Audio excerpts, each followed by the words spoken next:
English listening stories level B2. The Thing That Watched Me episode 2. I didn't sleep at all that night. The house felt wrong, heavier, colder, as if someone had turned gravity up just a little. Every sound was sharper. Every shadow seemed darker than it should have been. When the first pale light of morning touched the walls, I walked to the front door just to reassure myself that last night had only been in my imagination. I needed to believe that, but the moment I saw the door, my heart nearly stopped. Deep scratches, long, uneven, desperate, ran across the wood. They weren't there before. I touched the grooves with my fingertips. They were cold. Too cold, like the wood itself was rejecting the memory of whatever made them. And then, I noticed something worse. The scratches weren't carved from the outside. They were carved from the inside. I took 2 steps back, my breath shaking. Whatever was watching me last night, it wasn't trying to come in. It was trying to go out. And that meant only one thing. It had already been inside. I went to the kitchen to get water, hoping to calm down. But when I stepped onto the cold floor, I heard a soft splash. There was a puddle in the middle of the room. Not large, maybe the size of my hand, but completely out of place. The sink wasn't leaking. The window wasn't open. Nothing could have caused it. At first it looked like ordinary water, until it moved. A slow ripple spread across the surface, even though the air was still.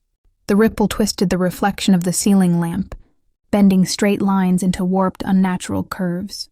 Wrong, like something breathing under the floor. I leaned closer despite my entire body screaming not to, and right as my face hovered above the puddle, the reflection changed. Not into a face, not into a shape, into movement. Something shifting behind me, though the kitchen was empty. I spun around. No one. Only silence, thick as fog. When I turned back, the puddle was gone. I went to the hallway mirror next, not because I wanted to, but because I needed to know if I still looked like myself. The moment I stood in front of it, my chest tightened. The mirror was fogged over, like someone had breathed on the glass moments ago. Slow streaks of condensation dripped downward. I wiped it with my hand. Big mistake. Behind my reflection, faint handprints smeared across the fogged areas. Long, thin, too many finger joints, as if something had pressed its hands against the mirror from the inside. A chill crawled down my back. But then, the mirror fogged again, on its own. Not slowly, but all at once. A sudden breath across the entire surface. So who breathed? My phone buzzed suddenly, lying on the floor where I dropped it the night before. The screen flickered, not turning on, not off, but stuck in static. Pure white noise. Like an old TV, a wave of nausea hit me. Phones don't do that. They don't produce static, not unless something interferes with the signal. And then a sound came through. Soft, rhythmic, almost like breathing. I froze. The static pulsed, and between the pulses, a faint whisper threaded itself through. Still here. I dropped the phone. It hit the ground and the sound cut instantly. Not fading, but snapping off completely, like someone hit mute. The hallway light flickered as I approached the stairs. I didn't want to go up. I didn't even know why I thought I should. But my feet carried me. The house was too quiet. Not peaceful quiet. Tense quiet. Like the moment before a scream. Halfway up the stairs, I noticed footprints. Wet, muddy, human-shaped, but not quite. The toes were wrong. Too long, too spaced apart. Like something imitating a human foot but missing a reference. They led upward. And then, they simply stopped. Not faded, not dried, stopped. As if something had taken one more step and vanished midair. On the balcony, I expected to see movement, a person, an animal, anything. But the world outside looked dead.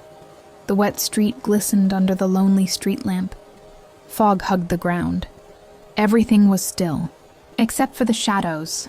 They moved, Very, very slightly. Not like normal darkness shifting with light, but as if the shadows themselves were stretching, shrinking, breathing. I looked down. On the sidewalk was a long shadow, longer than any object that could cast it, and it slowly turned, as if looking up at me. I stumbled back and slammed the balcony door shut. Back in the kitchen, the cupboard door was open. Wide open. I knew I hadn't touched it.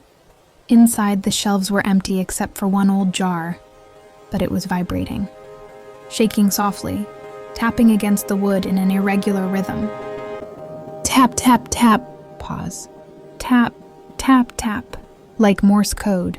A message. A message from something that didn't know how to speak. I didn't dare get close. Instead, I backed away slowly.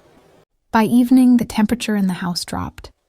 Not a little, brutally. I could see my breath with every exhale. In the bedroom, the curtains blew inward though the windows were shut tight. It looked like something was inhaling deeply from the outside, pulling the air forward. My digital clock blinked 3 hours.